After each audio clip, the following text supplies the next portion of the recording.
This episode brought to you by Gary's Berries. The holidays are upon us, and what spreads Christmas cheer more than delicious food? Send your loved ones and business associates a corrugated box full of delicious berries. Each berry is lovingly picked by Gary Flenderman from his backyard blackberry bush. Gary drops the berries directly in a box from the U.S. Postal Service and sends them right to you. Most of the time, they're okay.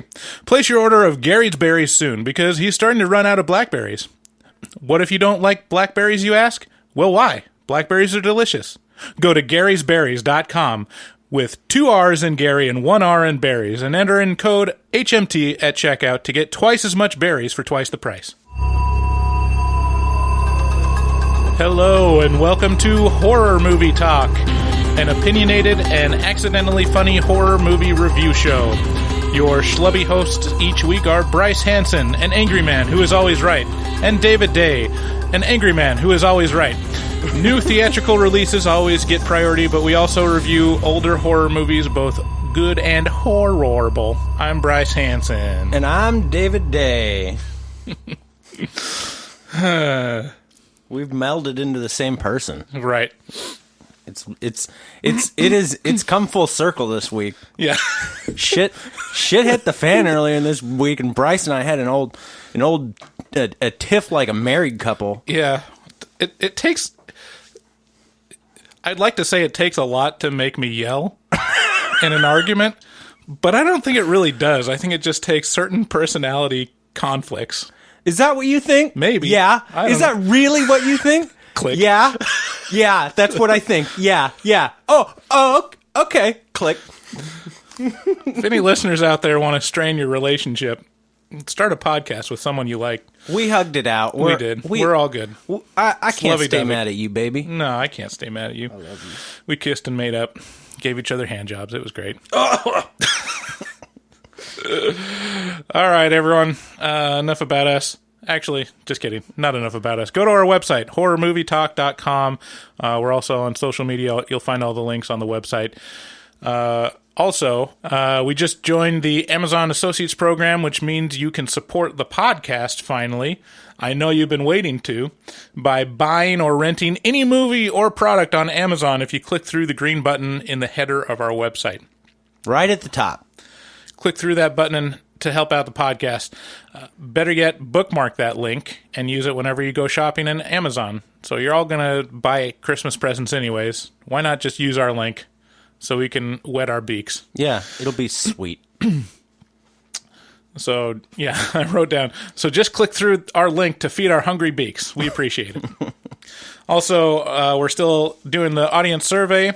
That is a link in the sidebar on the post, or also in the main nav. There's a link to the audience survey. Several people have responded, and we really appreciate that. It gives us a good idea of who's listening. And the good thing is it sounds like we don't have to change that much, because our listeners are right in our wheelhouse. Yeah. We post... Just for your information, we post every Wednesday. It's a weekly show. Please subscribe and leave a review of the podcast in iTunes if you like it. Yeah, I'd like to add that we got an exciting sponsorship, quote unquote sponsorship from Shudder. Yeah, the horror movie Netflix, which produces a bunch of their own unique content and has a bunch of horror movie classics and cult classics and all that kind of mumbo jumbo on there, all streaming. And if you subscribe to Shudder and use our promo code HMT at checkout, that gets you a 30-month free 30-day. 30-day free trial instead of a 7-day free trial, and it it helps us out quite a bit. So if you end up subscribing to them, I think it's like $4 a month if you're doing a monthly, and $50 a year if you subscribe for a year. So not that much money. Tons of horror movies and shit on there for you to check out. Yeah, lots of stuff that you're not going to find on Amazon or Netflix. Exclusives. Yeah, Mandy, for example. Yeah. And even if you do find it on Amazon, a lot of the times you can connect your Shudder Yeah, it. Like, it says it's available through Shudder if you add the subscription to Shudder. So exactly. So yeah, if you click through our Amazon link and then find a movie on Shudder maybe and then use our code, I don't know how it works. HMT at checkout on for Shudder. Right. Do all that stuff and we'd be super appreciative.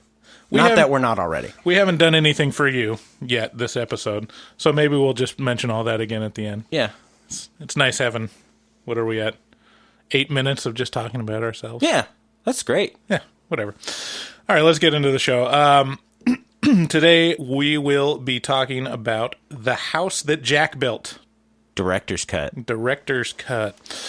We'll start out by giving a brief review and our score for the movie. We score on a scale of 1 to 10, 1 being bad, 10 being good. You know how it works. 5 is probably the one clarification. 5 is average. Yeah. Like, you go in and you get what you expect out of a movie. Later, we'll be doing a couple games, couple bits, taglines. If you aren't a listener, taglines is a staple that where we come up with alternate taglines for the movie we were reviewing. And then a game, Kill Count. That's where I give David 2 movies and he has to guess which has the higher death count. This is a remarkably hard game the way you set it up. Right. And this episode, it's going to be comedy themed. It'll be comedy movies versus horror movies. Oh, baby. Oh, so I don't know. I was going to say this is comedy. A lot of comedy horrors have low kill counts. Right. Like in my, I don't think they're all comedy horror movies, but they're Shaun of the Dead in one of them. Oh, okay. But it's all comedy movies are marked as comedy and versus horror movies. So we'll see how that goes. Also, we'll just cover a little horror movie news since this will be released this week, so it'll be relatively current. Yeah. And then that's it. Let's get on with the show. All right, so we went and saw The House That Jack Built, and it was a little chilly inside. Your house is a fine little house, Jack. Are you allowed to speak along the way? I was thinking there might be rules. Let me put it this way. Very few make it all the way without uttering a word. But do carry on merrily. Just don't believe you're going to tell me something I haven't heard before.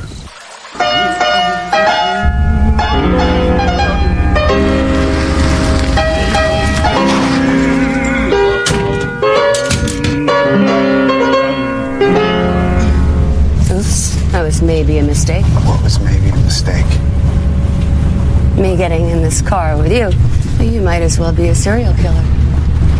Sorry, but you do kind of look like one.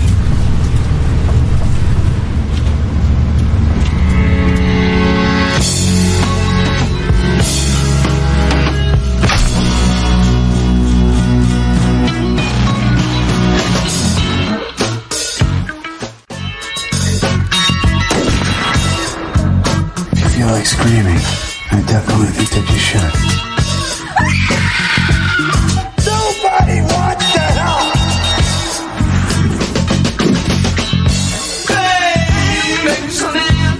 help! Mind if I take a look in the van, please, sir? I'd be a bad guy if I said no. Some people claim that the atrocities we commit in our fiction are those inner desires which we cannot commit in our controlled civilization. So they are expressed instead through our art. I don't agree. I believe heaven and hell are one and the same. The soul belongs to heaven and the body to hell.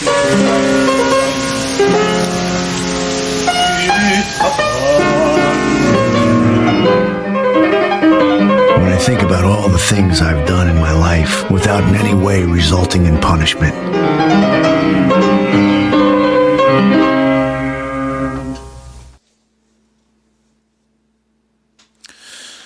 So yeah, you might have heard a couple edits in there. I'm a little paranoid about Fame by David Bowie getting flagged or something in iTunes. Yeah, it's try to keep it less than 30 seconds. Even the Glenn Gould thing might get flagged because that's like, as far as classical recordings, that's top tier.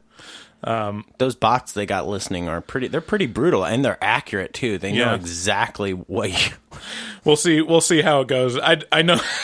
Just read an article about a poker, like a podcast network that got dinged for like $10 million or something for using some Universal tracks on their podcasts. They ignored the warnings. Yeah, but they got a cease and desist and did nothing about it. So we'll make sure not to do that. Yeah. But we'll see. We made an effort. It's in the form of a review or whatnot. You all heard us talk about it and care. Mm-hmm. Okay, the house that Jack built isn't getting a wide release until December 28th, but we went to a one-night-only showing of the director's cut a month early in Portland at Cinema 21 because we're special. So cool. Not really, just because it was showing and we saw it on Fandango. I'm a super hipster, bro. Yeah. Because we live in Portland, we get to see all the hipster flicks that you don't.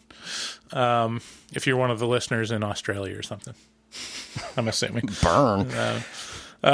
So this is, I don't know, maybe there's hipsters in Australia. Hell yeah, there's got to be a word for it in Australia, though. They're just upside down. Yeah. Stripped hit. We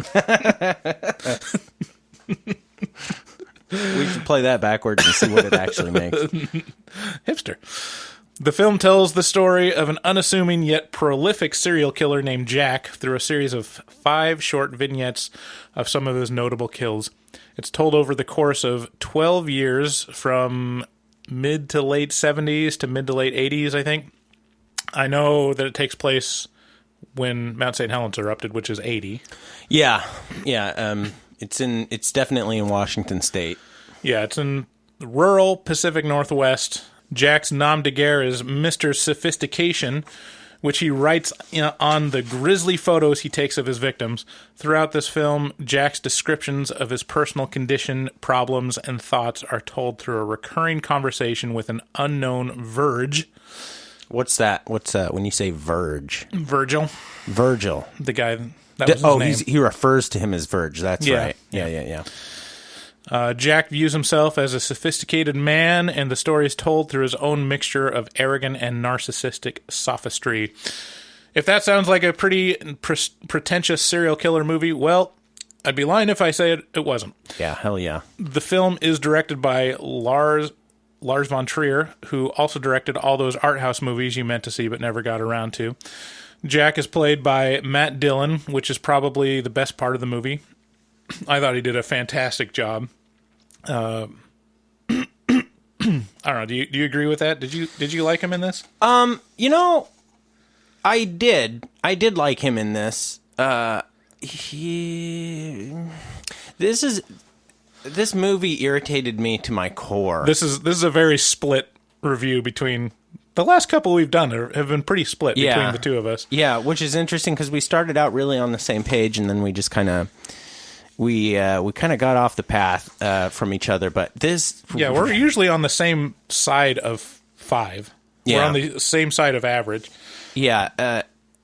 This movie really irritated me. But yeah, I'll give it to Matt Dillon. He did really well, and he reminded me of even though he's kind of aging, he reminded me of a young Bruce Campbell a lot in this. Yeah. So he did a great job portraying a psychopath, pantomiming normal human facial expressions, and when required, he had pretty good comedic timing.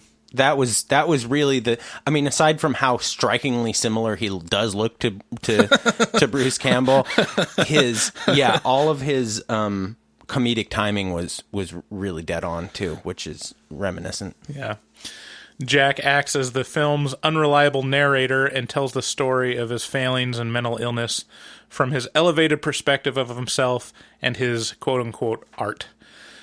Jack's victims include the likes of Uma Thurman, Siobhan Fallon Hogan, which you might recognize from Men in Black. The lady that talked about... Edgar suit? Yeah. Looked like he was wearing... He wanted... Edgar suit. Sugar water. Sugar water. And Riley Keough... Keough? I don't know how to say among others. The death scenes were genuinely disturbing and acted as punctuation for Jack's ruminations. I appreciated that they didn't dwell on the fetishization of the killings themselves. They were more handled matter-of-factly, which to me makes them more impactful. It definitely delves into the distasteful and absurd with his storage and use of the bodies. Yeah. I could see how this film could be viewed as too pretentious for its own good, but somehow, for me, it worked. We saw the director's cut, so there was definitely some fat that could be cut to improve pacing and make it slightly less art housey, but I found myself laughing and cringing at the right moments. I gave it a score of 7 out of 10. Yeah. Why didn't you go higher?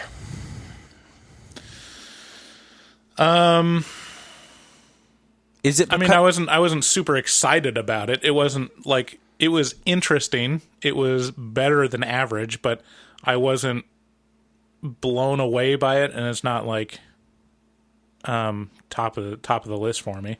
That's fair. I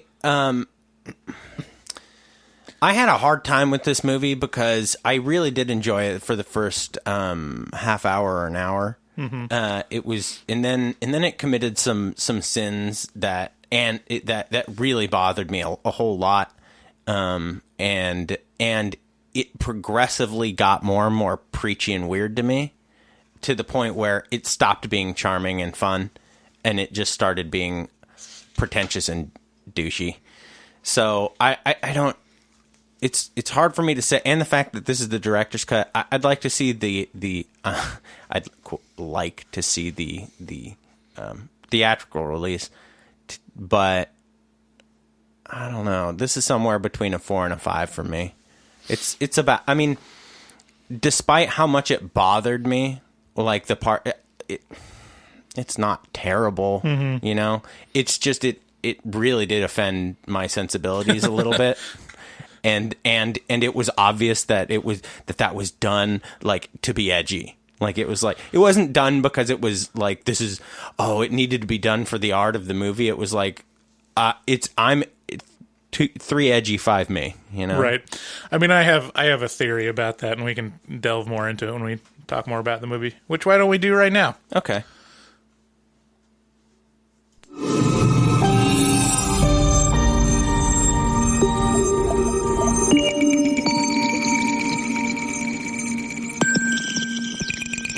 Spoilers. All right, so let's talk about spoilers. First, I mean, some of this stuff isn't really spoilers, but so yeah, this is definitely an art house horror movie. There's kind of weird choices, childhood flashbacks that are pretty stylized. The cutting away to B-roll stuff, like showing, like a lion and a lamb and just weird stuff. And at times there's like a montage of, I think, Lars von Trier films. Like, I know that Melancholia was in there. The clips from Melancholia were in there somehow. Yeah, there was a bunch of extraneous bullshit that they kept showing that didn't work for me very well. Some of the stuff stylistically I liked. Like the tiger and the lamb part was like interesting to me. It was Tiger and the Lamb. Because it's when Uma Thurman's character is talking about, like, oh, you look like a serial killer and whatever, and then, like, it cuts to, like, a tiger. It shows Dylan's face, or Jack's face, looking at her, and then it cuts to, like, a tiger, and then cuts to, like, her face and cuts to a lamb. So it's, like, showing, like, yes, he is a predator. Because we haven't really explained it yet by that point. Yeah. But, I mean, little things like that, the B-roll stuff is... It's an art house thing. It's just like, this is avant-garde. This has nothing to do with the story. It's a color thing. If the audience could see my disgusted expression right now. The narrative style had the voiceovers in an interview style. It has Jack talking with this unknown character that he calls Verge. His name is Virgil. Yeah. And it sounds at the beginning... Well, we'll get into that a little more later, but and also the slow and measured pace. And part of this has to do with the director's cut, And part of it just has to do with, the art house style of taking its time. So, it's not for everyone. I know there were several people that didn't like Hereditary because of pacing, Yeah. And to me, it's like I'm used to movies like that, and I have the patience for it. There's a huge difference. Yes, there's a huge chasm. There's a huge chasm between the pacing of Hereditary and the pacing of The House that Jack built, and the difference is necessity and everything that could be cut in The House that Jack built is unnecessary and doesn't add anything to the story almost at all.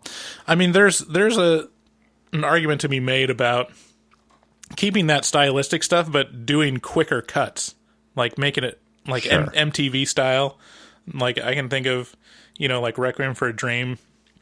It's got a lot of like cuts in it where it's like back to back to back, like just a couple frames. Yeah. For the cut, and it communicates a lot in a short amount of time. That's not what he was doing it for. It was much more about color and style than the actual storytelling. If you found some fat on Hereditary, it's juicy.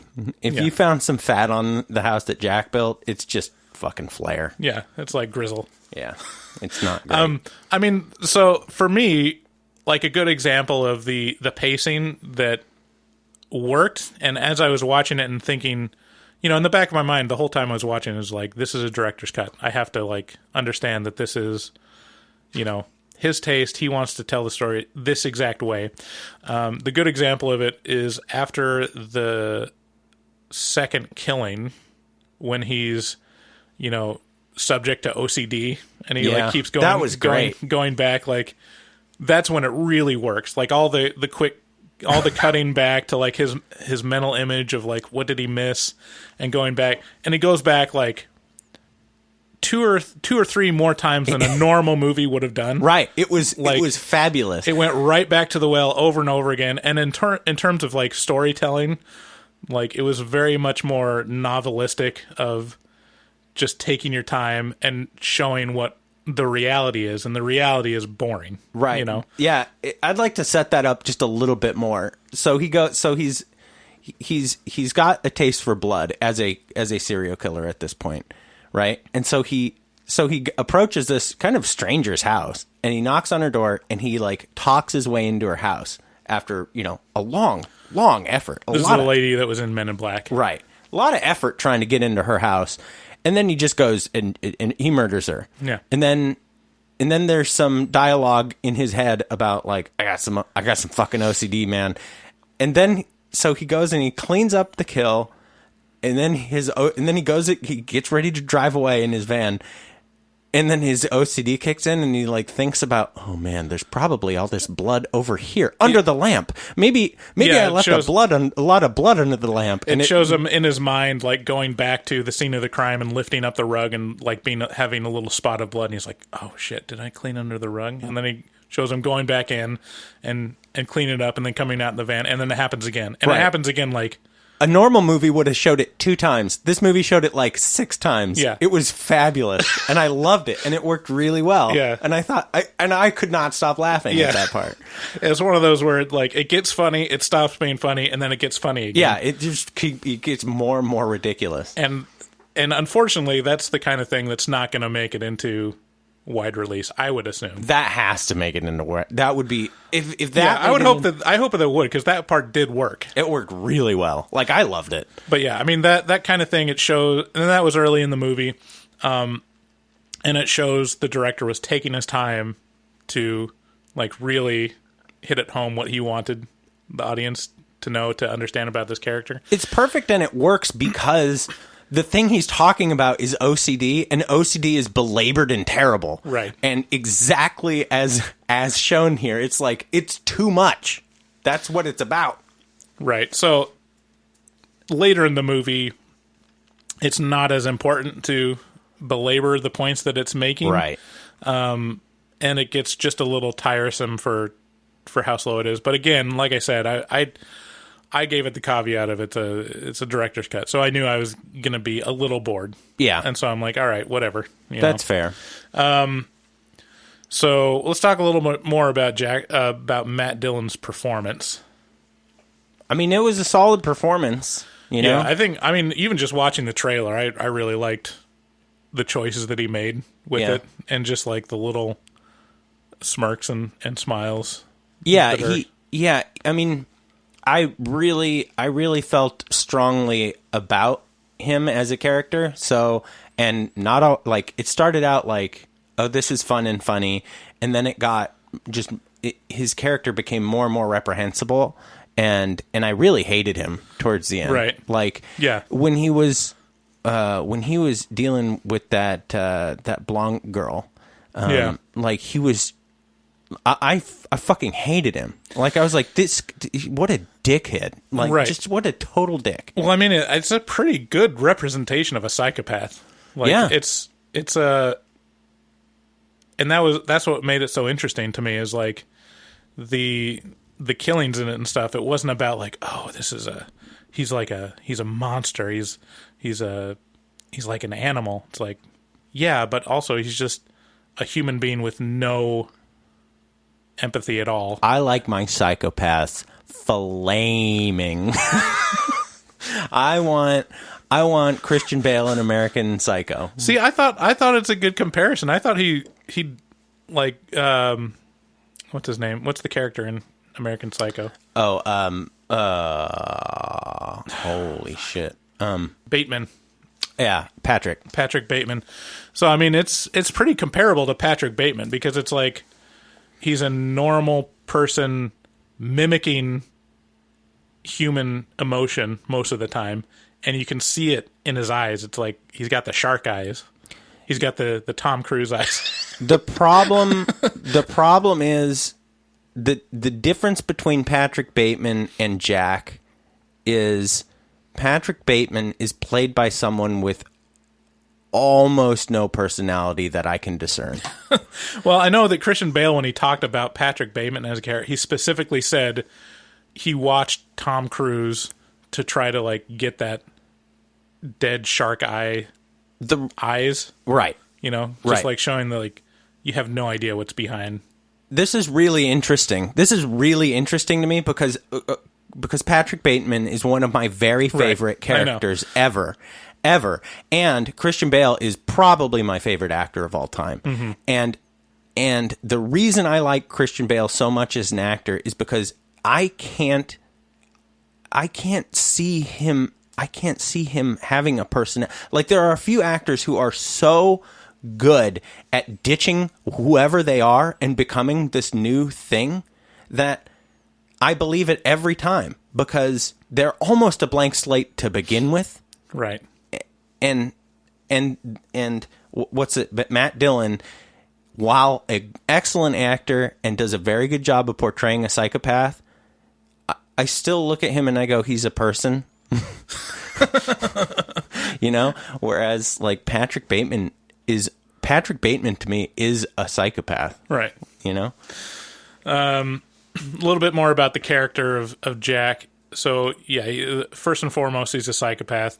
Like I said before, he tries to mimic human emotion, and there's a good scene where he's, like, taping up different pictures of emotions and trying to mimic them, which is pretty great. Yeah, because it's like, it's always great to see an actor, and this is why I think he's such a great actor, is he's showing someone that can't feel the emotion try to look like he's feeling it, and it looks like that. Right. It doesn't look like he's an actor showing that emotion. Yeah. Looks like he's an actor showing someone that can't show emotion try to show that emotion. Right. It's like a 4-year-old who's just been told to smile in the picture. Yeah. Yeah, like also, he's obsessive compulsive. We already talked about. I had a question to the audience. That sounds like such a great idea. I wonder if that's been in other movies before. Are there any other OCD serial killers in the genre? You know, I mean, so it's a really great question, because if you were an OCD serial killer, there's like an evil monk. There's a good chance you would never be caught. Right. Right? Yeah. So there probably are, like, in real life, there are probably, I don't know, maybe, the most successful serial killers. I wonder if Dexter, did he have OCD? Yeah. Yeah, he did, didn't he? He had can't some remember. sort of... I mean, he was a blood splatter analysis, so he knew exactly what he needed to do, but I can't remember if it was specifically if he had OCD or not. I'm on it. Okay, look it up. So Jack's character, part of him, another big part running throughout the movie is the idea that a part of him wants to get caught. And there's a flashback, and Virgil is talking to him in the voiceover, showing a flashback of when in his childhood when he was playing hide and seek and he'd run through the reeds. And Virgil pointed out, like, don't you think you always kind of wanted to get caught because that would just leave a trail of reeds pointing right to you, right? And it looks like the camera follows him through the reeds and sees the young Jack like laying down, like smiling, like, you gonna catch me now, huh? Yeah, here we go. And so there's a big element. That's a big element of the film, and it works great because it's great for suspense. And you're like, well, where is this gonna go? Because Jack doesn't care necessarily about doing things right, even with his OCD. Like he is not careful about his kills. No, he's not. Well, he talks about that. That's a theme in the movie, right? He says, so I have OCD. At the start of this whole thing, he's not a serial killer. He's just a psychopath. And Uma Thurman basically begs him to kill her. And then he does, and he feels great. Right. And with each kill, he leaves behind a little bit more of his OCD. He talks about that quite a bit, how it's like this it's like this transformative experience to kill someone because I get to drop a little bit more of my OCD with every consecutive kill.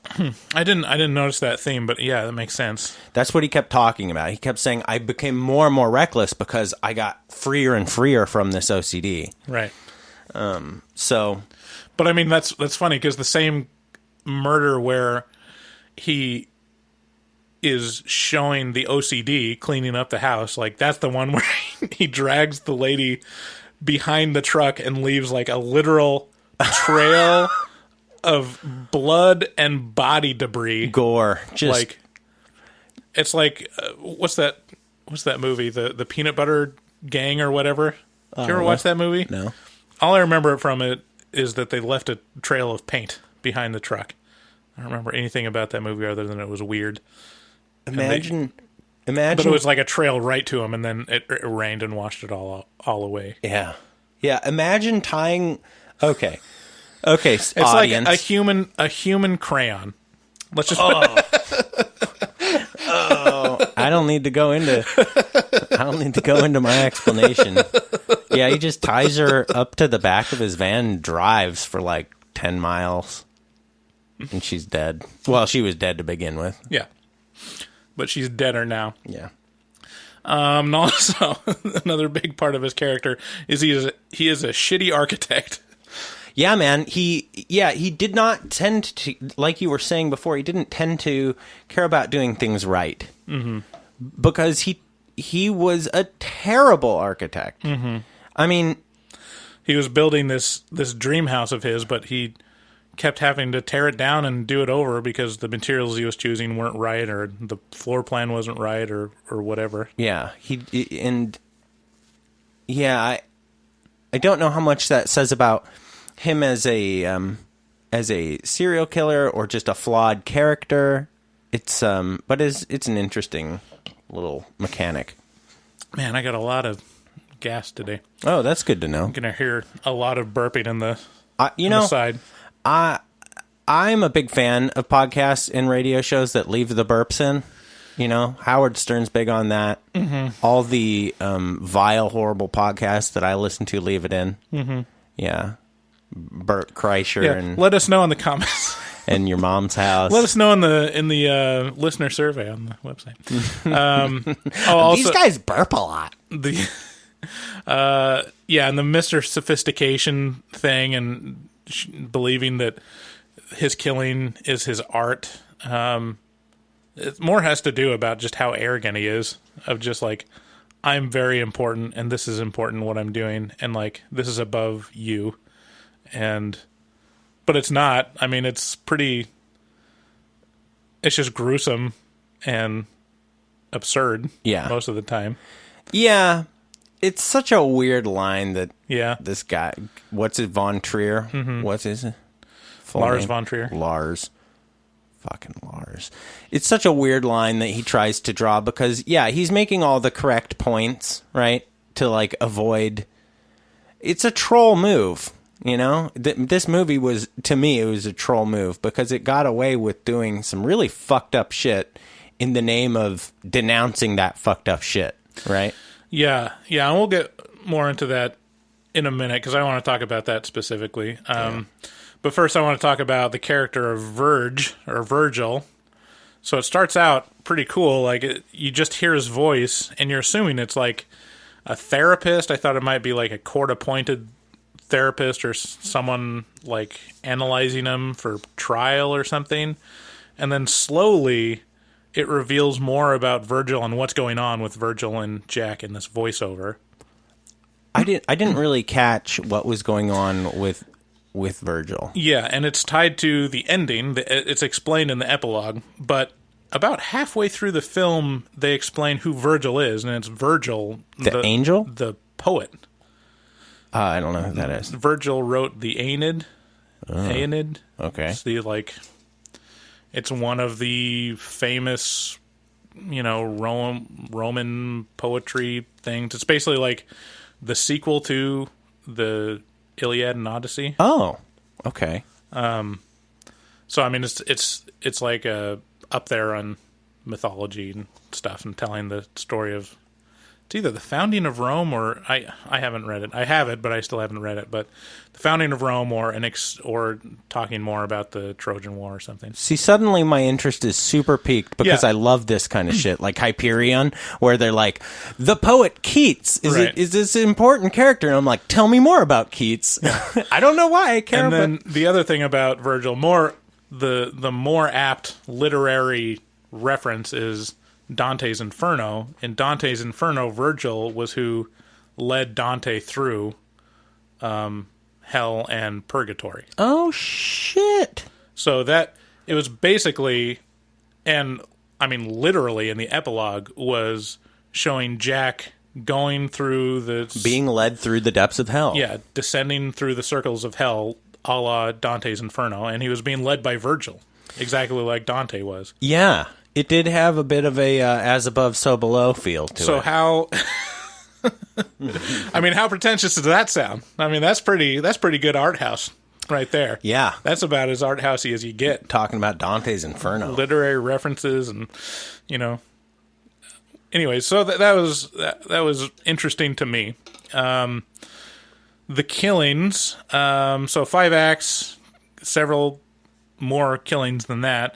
He mentions briefly that he's killed 60 or something? 61 at one point people during the last act, and he's between the last act and the epilogue. There's even more stuff that's going on. Yeah. But the first one is Uma. You can see it in the trailer. You get pretty much what's going to go on there. Uma Thurman's character is kind of an overbearing, middle-aged woman that's broken down car on the side of the road, and is getting a lift and being very demanding, and also being very forward and like, well, this was a bad idea. You could be a serial killer. You kind of look like a serial killer. Are you going to kill me? Are you going to shove that thing into my face and kill me and bury me in the woods? You should probably do that. I mean, well, I know how to protect myself, but I mean, if you were a serial killer, you probably are a serial killer, right? And then of course, yeah. He is.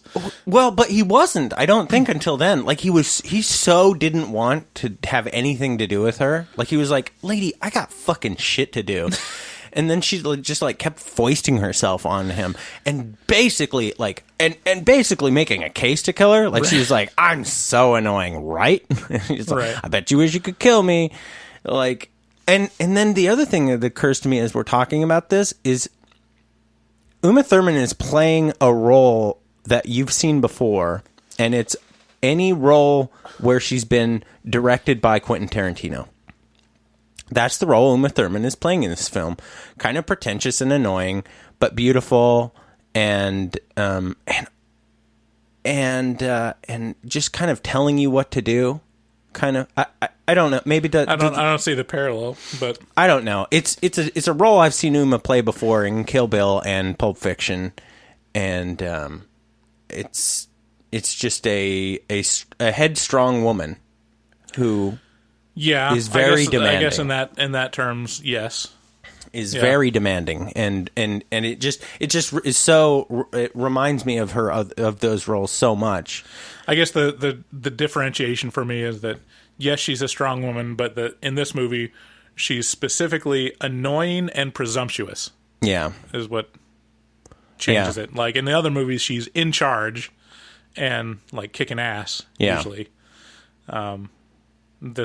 she's a victim. That's true. So, she looked much different than Uma Thurman.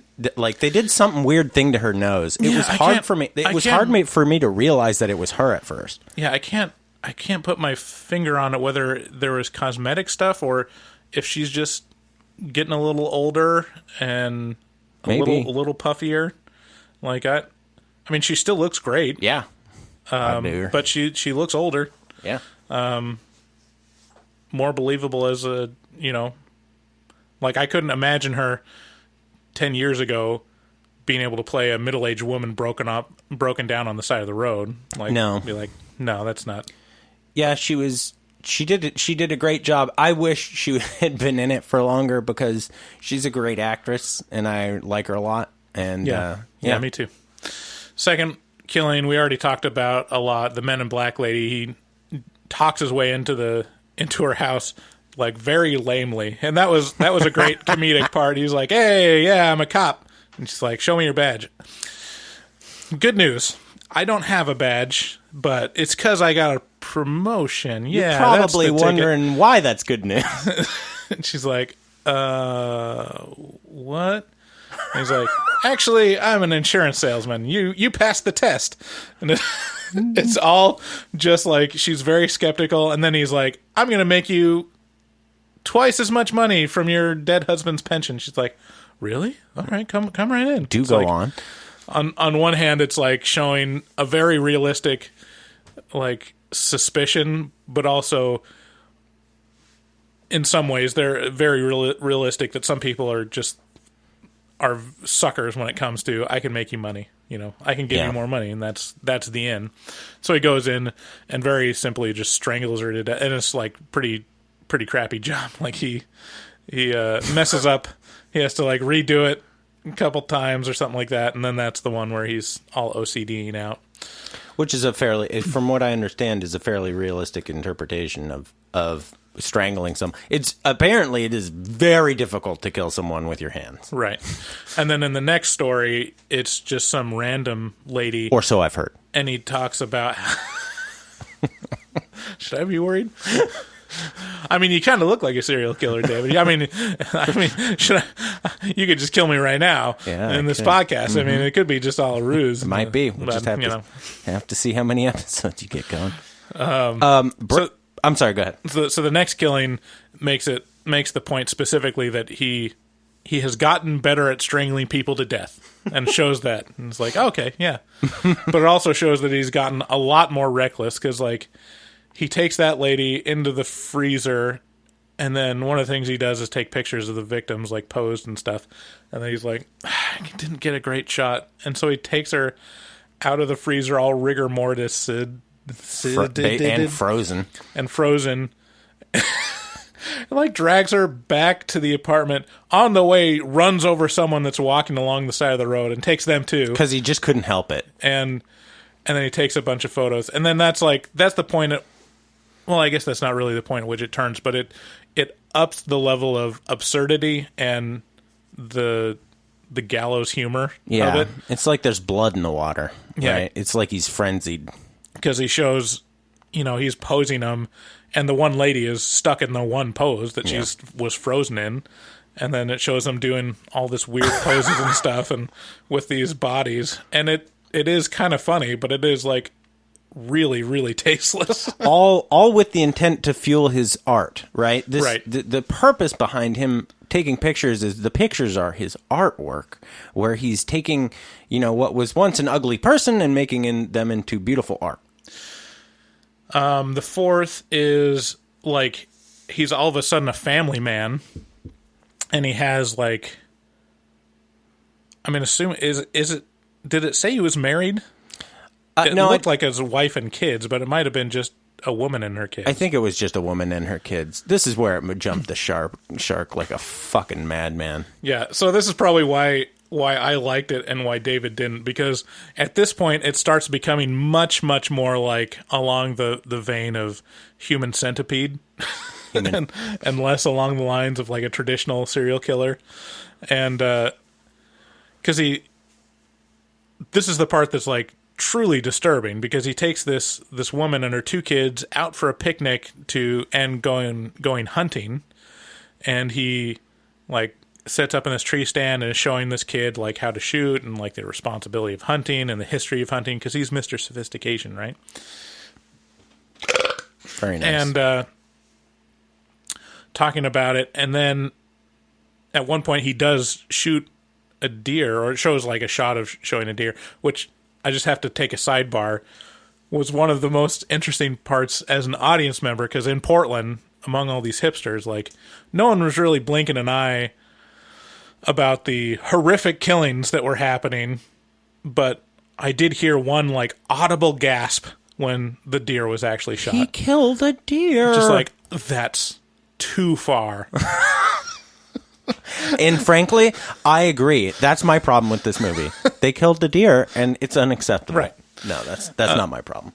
So at that point, he kills the family, and it is... Whoa, you are glancing over a lot. It's terrifying. It's like one of the most effective things, and that's like when it was really disturbing, and it handles it so plainly. That's what I talk about when it's not about like the fetishization of it. It's literally just, now you watch, it's like all this hoity-toity sophistication talk. It's got Glenn Gould playing over the bag. He's acting as a father figure, and then just straight up you watching people die. Now you're just watching people die. It doesn't feel like a film. It feels like a snuff film. It feels like a snuff film. Yeah. And you know what? I really have I don't want to be this guy at all. Like, I'm against this guy in almost every scenario. I think, to be the guy who's like, well, they did this, and this just totally gets them up. This is totally unacceptable. I'm not going to say it's totally unacceptable. I don't believe it's totally unacceptable. It is art. You can do as you want. I'm going to say that it was exploitation. Yes, absolutely. And I don't like that. I don't, it's not my deal, man. Because they put the camera in the scope of a rifle, and then they made it track a little kid as the kid's running in fear, and then they fucking shot the little kid, and you're looking at it like as if you're aiming at this little kid, and that's fucked up. Yeah. And again, I don't want to be the guy who's like, this is totally unacceptable. But it really was very upsetting to me. But we have kids, right? So I have kids, and it just I don't like how it exploits, how it tries to dance on those nerves. I think it's fucking cheap, and he's got a big fucking smug grin over there, and I think I think it's a troll move. Yeah, I think it's a dangerous line to tread when you're a filmmaker, to go over the line like that. Yeah. And for some people it's going to work, and for some people it's not. Yeah. And that's fine, So, if that's your thing, then fine, great. Yeah. But it's not my thing. Like, it was interesting to me how it was handled, that it was so plain, and it felt so much like a snuff film. All of a sudden, it felt very out of place, stylistically, versus like how he's setting it up. Which for me, it works, because the film is being told through Jack's narrative, which is, a classical, unreliable narrator. Yeah. So, I mean, he's an unreliable narrator for describing like his motivations and why he's doing it. Yeah. And then you see the killings, and you're like, how could you do that and feel like, oh, this is art, Yeah. It's like, no, this is horrible. You're just evil. That's all it is. You're an evil person, you know? Yeah, it's definitely where the movie jumped the shark for me, and it makes me uncomfortable to think about. Well, then it gets worse from there, because then the final act is simple. This girl that is basically his girlfriend, and he is such an asshole to her and has such a low opinion, and she's such a victim that he literally just calls her simple-minded. Yeah. Compared to him, because he's Mr. Sophistication. Right. And it is also tasteless. I mean, it just ramps it up from there in terms of, like, what can we show on film? What can we get away with? And, I won't necessarily spoil what he does, but, like, it's a tragedy what happens to that poor woman. Yeah. It does just, I wouldn't say it ramps up from killing the little kids. It stays pretty steady. That's fair. But yeah, at that point, the movie took a turn that I really, like, I was just like, okay, well, this is what this is, and I don't like it, so. Yeah. Okay, so this makes me wonder about how much of this film is a meta-narrative about serial killer movies in themselves, because it's like he's an unreliable narrator, and then whenever I hear narration, like a voiceover, I always assume, especially if it's like an auteur movie, and if I think it was written by Lars von Trier. Maybe. I think. Yeah. I don't know. Maybe. Let me check real quick. That's probably an important thing to know. So to get back to what we were talking about earlier about Dexter, I can confirm that he had antisocial personality disorder. I do seem to recall him having some sort of like PTSD, or maybe I thought it was OCD, but I guess if you got some of that, you probably got a lot of that. So yeah, so Lars von Trier also wrote The House That Jack Built. So whenever I hear a narrator in that situation, it's literally the filmmaker talking to the audience. Right. Is what it's about. So like a lot of it is him going over the line and saying like this, and when he talks about Jack being Mr. Sophistication and this is what he considers to be his art, like Lars von Trier is talking about this is my art, and he's just showing horrible, horrible things on film, because what do serial killers, what does our fascination about serial killers and killing on film tell us about ourselves? Like, how does that function as art? Which was interesting to me. Like I was not bothered enough with the things that I was bothered about to not buy into that. Right. You know, that subtext. That's a really interesting point, actually, because I haven't actually seen any of the Lars von Trier movies. Yeah, neither have I, actually. I guess I'm going to have to. I know there's Antichrist and Dogville. He also did Dogville, Dancer in the Dark with Bjork, and Melancholia. So I haven't seen any of Lars von Trier's other movies. I'm going to have to go back and watch it. But the point that you bring up about, the director talking about this is my art, like Lars von Trier is, a too edgy for me kind of director, right, who does do a lot of fucked up shit in his movies, and it is his art. Right. And well, I read a little bit about him in IMDb, and one of the notable things is this is the first, when he didn't bring this to the Cannes Film Festival because he wasn't invited or something, but he was one of those where it was a very much talked about screening that wasn't officially part of the film festival. Everybody run across the street over here. We got a Lars von Trier party going on. And apparently he's kind of the bad boy of Cannes Film Festival, because when he won some kind of prize, he was like, fuck this shit, and fuck Roman Polanski in particular. Like, he was like called Roman Polanski like a little gnome or something like that. Good for him. Like, and then they like burned the prize on the beach, like him and some other people. Wow. So I suddenly have a whole lot of respect for Lars von Trier. So Yeah, he's a controversial character and probably, a little full of himself. Just from seeing this movie. Actually, and from the reviews that I did come across on this movie, it sounded like people just said, well, this is along the lines of his other movies, but he went over the edge, and this is just the worst one out of all of them. This actually brings up an interesting thing that I have been thinking about, which is Roman Polanski did Rosemary's Baby, right? Yep. And I really would like to review that movie, but the more I think about it, I think we should actually have a moratorium on Roman Polanski because I don't want to So for those of you who don't know, Roman Polanski is a child rapist, I believe, who fled the country. Anyway, I don't think we should give him the time of day because that's pretty despicable shit. So, I heard another podcast do that, a similar thing where they're like, we don't talk about his stuff. So, yeah, I think that's a worthy cause. I don't care enough about it.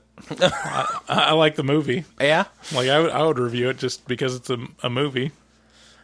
Well, in any case, fuck Roman Polanski. I'm not going to say like I love Roman Polanski or anything or like laud his praises, but hey, if he was a good director of that movie, then sure. Yeah. I mean, I love some of his movies. Same thing with like Woody, Yeah, like, that's true. I can put aside stuff because I don't know, maybe I'm a bad person, but well, yeah, that's the toughest question to answer, and it really comes down to a personal choice, right? There's no right answer. And maybe that's like the, part of what this film is trying to ask is like what is the value of the art? Right. Itself. Yeah, at what point does the art stand on its own aside from the terrible person who makes it? Right. Yeah? Wow. Deep shit. Deep shit. There's just briefly a couple more things. Jack is kind of obsessed with the negative of the photos that he takes and kind of describes the negative being great because it shows the darkness of the light, which, sounds pretty pretentious, but it's also just kind of showing when you're talking about serial killers, that's what's interesting. Is it shows like the darkness as light. Right. The thing like that you're following and rooting for this terrible, terrible, evil person for some reason, Right. And it goes to show the, how personal, there is no black and white, right? Because someone's black, maybe you're white. Right. And so everything is also subjective that, that you can be watching a movie about a serial killer and be rooting for the serial killer if they set it up correctly. Right. Finally, the epilogue happens. It's like it's kind of done stylistically, but it shows him with Jack with the police right on his heels, and he's completely reckless. And then all of a sudden, Virgil shows up and leads him down into this random sewer hole. And they go through the inferno. And this part is probably, like, for me, my favorite part of the movie. It's interesting. And it ties a bow on it, and it's completely out of place. Like, it feels so much like it could be a short film on its own, but it can't because it relies on the film, all the rest of the film up to that point. But it's a super, super stylized journey through hell with Jack following Virgil and going through, and then it ends with like this final temptation of like, all right, this is a vast chasm of lava, and that's where all the worst of the worst go. Yeah. And there's this broken bridge. And on the other side, those stairs just go to heaven. Yeah, so if you can get over there, you go to heaven. Like, he doesn't even say that. Like, yeah. Like he just says, like, yeah, it doesn't Jack work has out. to ask him. He's like, what's over there? And he's like, oh, there? Oh, that, That's just the stairway to heaven. I think that goes to heven. You might have heard about it. Yeah. Led Zeppelin talked about it before. It's pretty great. And then Jack asks, like, well, what if it looks like you could just climb around the rocks around here. Has anyone And then Virgil's like, many people have tried, but no one's ever done it. And then, of course, Jack does it. I mean, he tries and fails. I mean, this is basically the spoiler of spoilers, but it's very mythological. Like, it's very I mean, that ties it up in a little bow of Jack always wants to get caught, and he wants to do the thing even though he knows, it's going to result in a worse situation for him. Yeah. And so it's just finally he descends in hell. Even after Virgil's like, I just wanted to show you this because you are interested, but you're not down here. We're a couple levels up. We're a couple in the slightly better levels of hell. Yeah, we should. Yeah, we should go and push it. We should back off because this is too much for you. Yeah. So it's this nice little setting the stage of a reverse Icarus. You can try to go over there, but don't push your luck. Don't push your luck because you'll fall down and then there's the added, my favorite part of that whole thing was at the end. So he ends up trying to traverse over to the heaven side, and he falls. So he ends up in the deepest pit of hell. Yeah. And as he's falling and he disappears, then a picture is taken of the deepest pit of hell, and then it shows the negative, and all the darkness down there turns to light. And so maybe hell for him is the heaven for you. You know? Maybe because he's such a fucked up weird guy, maybe hell's the deepest pit of hell is the place that he should be. Or at least that's how I interpreted it. And then it's also just kind of dramatic irony. I don't know if that's the right use for that phrase, but just what's going to happen. Right. Of course he's going to fall. Right. That's the whole point. You're doomed because this is who you are. Right. If you really wanted to Of course you're going to go into the deepest pit of hell because you can't help yourself. Right. If Lars von Trier really wanted to be edgy, really edgy, he'd sent him to heaven. With the deer. So, final recommendations. Who would like this? I would say, if you're a serial killer fan, if you like the subgenre of serial killers, this is a really good version of that. Interesting, does a couple different things. And if you're a fan of art house movies or specifically Lars von Trier films, you'd probably be interested enough to see it. Yeah, if you are a fan of the darkest of dark comedy, this'll wet your beak pretty good because this is some dark shit. You might be bored, but there'll be stuff you walk away that's like, I've never seen that before, and that goes places that I didn't think it would, and I've never seen before. Yeah. What do you think they'll cut from the film for wide release? It's the obvious spot to cut from would be that end epilogue part. But on the other hand, it works so well and it's so interesting that I kind of hope they don't. I mean, so a lot of the talk that he does back and forth with Verge, that weird montage where he shows stuff from Melancholia and stuff, that's gonna go. That just adds nothing. Is that the part where the dude's playing the piano? Is that Melancholia? That's literally Glenn Gould. He's playing Bach something. It looked like Jerry Lewis. I was like, why is Jerry Lewis playing the piano? No, if you're trying to be sophisticated and you listen to classical music, like the Glenn Gould recordings of Bach, either the Goldberg variations or what's the other one? But they're really famous because Glenn Gould was kind of like a bad boy classical pianist, and in his recordings he would sing along, and you can always hear him singing along, and he's not a great singer. And you're not supposed to sing while you're playing Bach, but it cuts back and forth to film of Glenn Gould playing. I think it's the Goldberg variations or some kind of concerto or whatever, but yeah, it's out of place. They'll probably pull some of that stuff out, all of the weird stuff. I can't imagine that they'd pull all of it out because it's such a stylistic choice that it'd be weird without it.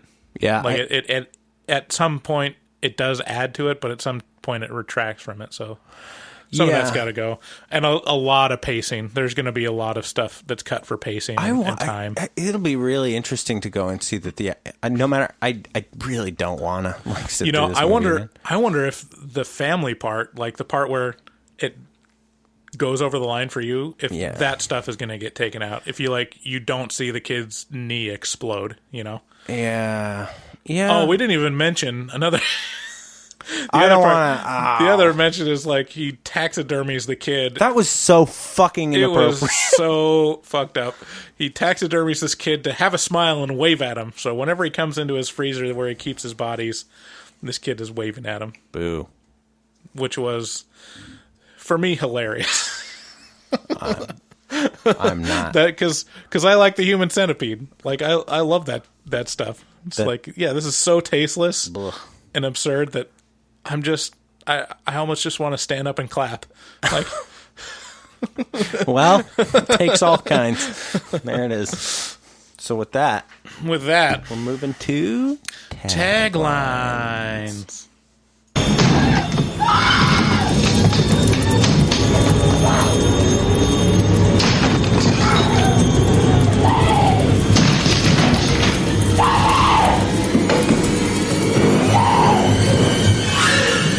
Here's taglines.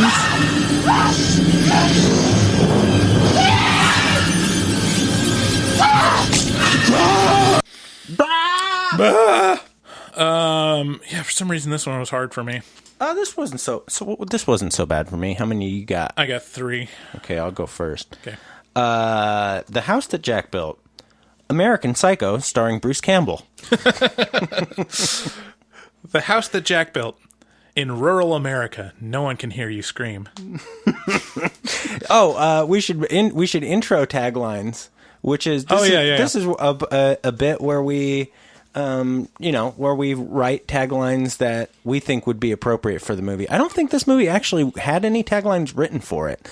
So we will be giving this movie the only taglines that exist for the movie, I believe. Yeah, if you're listening, Lars von Trier, you still got time before wide release. You could use some of these. Yeah, go ahead and tagline it as American Psycho, starring Bruce Campbell. Mm-hmm. Okay, you go. Okay. The House That Jack Built. I wouldn't move that. Those are load-bearing pubes. Oh, yeah, we didn't even mention the... Should we? We're already talking about spoilers. Yeah. We've talked about pretty much everything. Yeah. Anyone that listens to this, you're going to be listening to it practically a month in advance before you can watch it. So obviously you don't care about spoilers. Yeah. But yeah, the reason for why it's called The House That Jack Built, because Jack builds a house at the end of the movie just made out of frozen bodies. Out of all the corpses he's compiled. Yeah. And it's the perfect house that he finally... Right. This is the medium he had to do it in. Right. And it's absurd and great. Yeah, so don't move those because those are load-bearing pubes. The House That Jack Built. Child taxidermy and literary references. Classy. Mm-hmm. The House That Jack Built. It was like he was wearing a suit.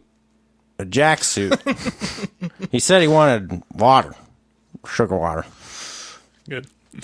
The House That Jack Built. Oh, it's dumb. It's dumb? Yeah. That's like the realization is you're looking through what is the meaning of this? Where's he going? And it's any movie that features building a house out of dead bodies is they're not going really for high art. Right. There's not really that much deeper. It's just the director having fun. But the interesting and literal part of it is that's shit that serial killers do. Right. That's true. Yeah. I just really needed a lampshade made out of skin. It's human skin. Yeah. Specifically. It's God damn, that's fucking, what are you doing? Arts and crafts. The House That Jack Built, capitalizing on the long, rich history of serial killers in Washington State. Lots of serial killers over here. Are there? All I can remember is Wesley Allen Dodd. Wesley Allen Dodd, the killer who killed in the park that I played in as a little kid. Right. During the time that I played there. Yeah, Kevin talks about knowing some of the victims, like the family, the brothers that got killed. I can't remember their names, but Yeah, in Vancouver. yeah, we were right around here during Wesley Allen Dodd's reign of terror. Yeah. And I don't really remember anything about it or know that much about it. I don't remember anything about it either. I just realized several years ago, I was like, Wesley Allen Dodd, he was around here, and then looked it up. I was like, oh shit, I played in that park. Oh shit, it was in 1992. Like, I think one of his victims one of the bodies was found in Vancouver Lake Park. it would make sense. And that's like miles away from here. Oh yeah, where we're and, yeah, and recording. he targeted little kids. Yeah. So it was like, ooh. Anyway, yeah, the other one was the other big notable one is the Green River Killer. Oh, that's right. Who's Yeah. very interesting. Up in Seattle, I guess, right? Yeah. Okay. Is that all your taglines? That's all my taglines. Okay. Next, we will be playing Kill Count. 1, 2, 3, 4, 5, 6, 7, 8, 9, 10, 11, 12, 13, 14, 15, 16, 17, 18, 19, 20, 36. It's Kill Count. 45, 46, 47, 48, 49, 50. That was so geeky. That's great. This is what happens when you try to roll your own. So what are we doing in Kill Count? So Kill Count is a game where I give David 2 movies. One will be a horror movie and one will be a grab bag of genres. But on this edition, it will be a comedy. And David has to guess which one has more deaths in it. Okay, I can do this. You play along. You tell us how you guys do. 1 point per question. I got 5 here. Okay. Number 1. So technically two comedies because one's a comedy horror. Hot Shots Part 2 Oh no. versus Shaun of the Dead. So I have to guess which one has more kills in it. Okay, so we gotta do a little clarification here, obviously, on Shaun of the Dead, because you can't kill the dead because they're dead, right?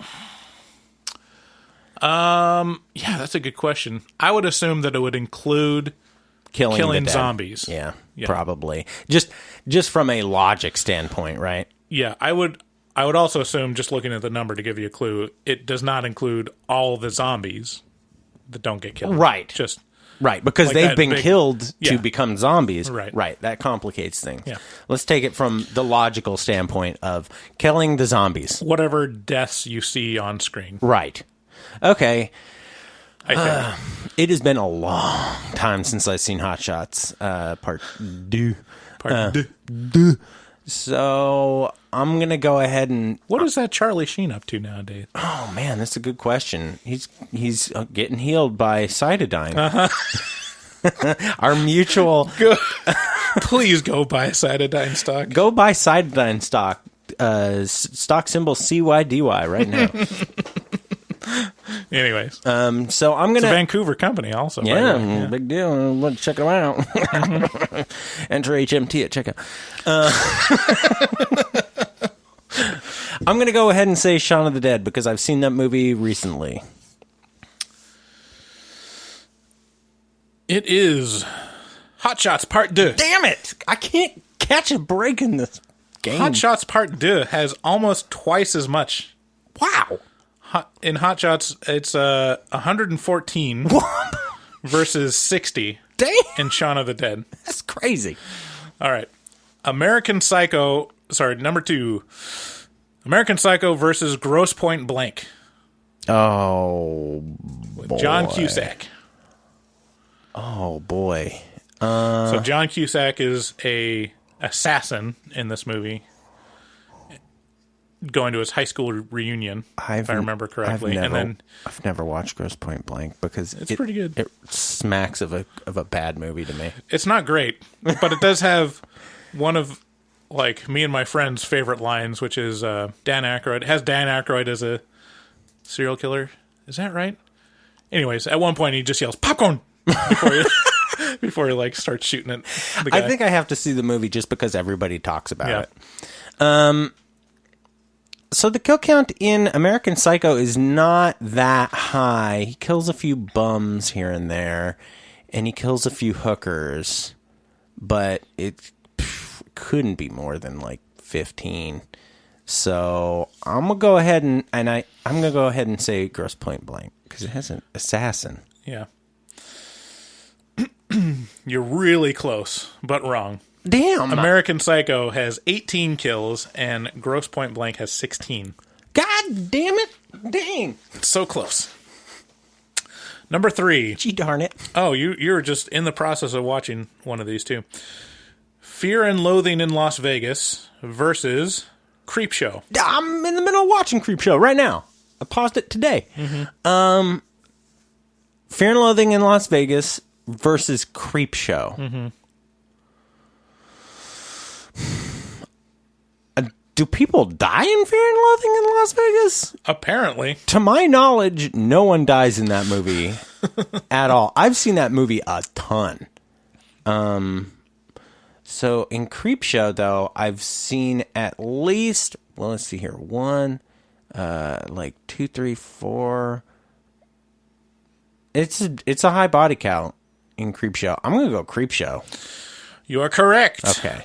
Creepshow is 15. Fear and Loathing in Las Vegas is 10. Not what? Like, was it the overdoses? Like when he wakes up from the bender? Like, where there's some people that died from that Bunch or of something. lizards. Yeah. Lizard people. Can't stay here. It's bad country. Bad country. Number 4. Army of Darkness versus Team America World Police. Marionettes don't count as people. They count as people. It's what was Army of Darkness. Mm-hmm. See, do the Deadites count as? Are they alive? This is all so confusing. They're named the Deadites. Because it doesn't make I'm gonna say Team America because it was so frivolous. Not to say the Army of Darkness wasn't frivolous, but Team America was insane. Wrong. Damn. Wrong. God damn it. Army of Darkness has 107, and Team America has 78. I'm so bad at this. I'm so bad so at this. You got one, right? Yeah, I have one so far. Okay. Last one. Mr. and Mrs. Smith versus Day of the Dead. Oh, okay. So I saw Mr. and Mrs. Smith when I was on vacation in 2007 in Victoria, BC, I think. Mm-hmm. And may have a couple kills. Maybe someone died in a funeral and there's one. Well, this is another one where they both play assassins. Oh. Mr. and Mrs. Smith are assassins. Oh. This is the Brad Pitt and Angelina. This is the reason for why. Oh, I haven't seen this Brad movie. broke up with Jennifer Aniston and went with Brangelina. Yeah. And what was the other movie? Day of the Dead. Day of the Dead. It seems like a foregone conclusion to say Day of the Dead, so I'm going to say the opposite one because that's exactly the kind of trap you would say. You are correct. Yeah. Mr. and Mrs. Smith has 43 kills. Day of the Dead has 40. Oh, man. That's crazy. See, you set it up. You're like a fucking serial killer with these games. It's great. It's crazy. Sometimes it works, sometimes it doesn't. So I got 2 out of 5. 2 out of 5. That's not bad. Not terrible. Yeah. Okay. Moving on to horror movie news. That's right. Just a couple things. I don't remember any trailers that we saw for Jack House that Jack built. No, I don't think they showed any trailers that were of note for horror. Just a couple things. Recently, Jordan Peele's Candyman sequel or spiritual sequel, I can't remember how they're describing it. It'll be good. Is confirmed and set for a 2020 release. He's not going to direct it. I think they already found another director for it, but his company is producing it. I wonder, like, what's that decision about? Like, why not? Why not have him direct it? Probably just because he doesn't want to. Probably he's too busy. I don't know. You too good for fucking Candyman? Well, bro? he's directing his second film right now, which is sounds like it's going to be really good. Get Outer. Get Out too. The door's over there. It's weird how he just busted onto the scene like the most legit. Yeah, just like, wow, how did you do that? And it's because he did it all on his own, right? Like, yeah, he had to do that all on his own to get any respect. Yeah, you know, kudos. Yeah. Second point, Mike Flanagan, the director of Haunting on Hill House. The Haunting of Hill House. Haunting of Hill House, series on Netflix if you haven't seen it. Wraps filming on Dr. Sleep, the Warner Brothers' sequel to Stephen King's The Shining. So apparently Flanagan rewrote Akiva Goldsmith's adaptation of Stephen King's 2013 novel that picks up the life of the Red Rum Kid when he is in his 40s and struggling with the same demons of anger and alcoholism that plagued his father. I love that they say the Red Rum Kid and not Danny from The Shining. That's really interesting. Like, I'd love to read that book if it wasn't written by Stephen King. if I knew it wasn't gigantic. Are you above Stephen King? Listen, you are a horror fan and you're snooty about Stephen King. Let's be very clear. Stephen King is one of the most prolific writers of our time. Like, maybe the most. Next to, like, L. Ron Hubbard, who's the most of all time. And furthermore, like, as someone who gets paid to write, I've listened to, like, Stephen King on writing. That dude is fucking legit as shit. Mm-hmm. Like, he is a writer who knows what's up. That being said, there are personal styles at play that I cannot abide by. I can't read any of Stephen King's stuff and get into it. I just can't. I've tried and tried and tried. It's just not written for me. Yeah, there's some that work that are really compelling and draw you in, and there's some that's like, wow, he's really just chugging away. Yeah. And just like... There's a lot of cocaine going on here. Yeah. I love talking about on writing. There's an interview with Stephen King interviewing, and then vice versa, George R.R. Martin. Like, George R.R. Martin is interviewing Stephen King. Yeah. And George R.R. Martin is like, what do you do about writer's block? And Stephen King's like, fucking write, bro. Just write, man. Just sit down and write. You lazy sack of shit. Like, that's the implication. Like, right. He's like, you don't just write 8 pages a day? Like, that's the requirement. You just do that every day. Yeah. It's like, he's such a workhorse, Stephen King. Like, he's... And obviously just being that prolific, especially if you have gained a name and just keep chugging them out and not, like, letting the pressure get to you, is like, yeah, this is the career that you can have. Like, you definitely won't have as many readers on every book, but people will know your name and your name will be on the shelves every year or whatever. Yeah, and the interesting thing about that is, you know, a lot of shit gets by. That's the, you know, when you just fucking write and write and write and write and write, and you write through the days that are hard to write through, and you write the shitty stories that aren't nearly as good as the good stories, you just end up with a lot of shit. And it's not like that's a bad thing. It's just, sometimes there's some shit in there, and you got to get that shit out, because you got to get to the next thing. It's admirable what he does. Yeah. Finally, John Carpenter is up for scoring the next Halloween sequel. From the success of the Halloween sequel released this year. It sounds like Jamie Lee Curtis is also on board. She stated that she'd love to be a part of it, and John Carpenter has stated that he's 100% on board to do the soundtrack. Okay, that's what I thought you meant by saying scoring. Yeah, like as long as I think John Carpenter is like fair game, as long as all he has to do is do the music. Yeah, just cut me a check. Yeah, I'm good. So that's it for horror movie news and our review of The House That Jack Built. Thanks for sticking around if you're still around. Couple last things to say other than thank you is, if you like the show, please share the love by giving us a 5-star review and share the pod with a friend. It helps out a lot if you share us, and we really appreciate it a lot. Even just mention it, just talk about podcasts in general. It'll come up. Yeah. Say horror movie talk. They're pretty good. If you're doing your Christmas shopping on Amazon, click through the button on the top right-hand side of our website to support the show.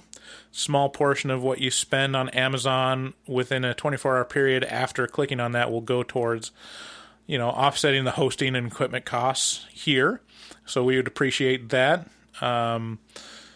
Feedback is something that we love, so we also have an audience survey. It's in the main nav of the website, or if you're on the post for this episode, it'll be in the sidebar on our website.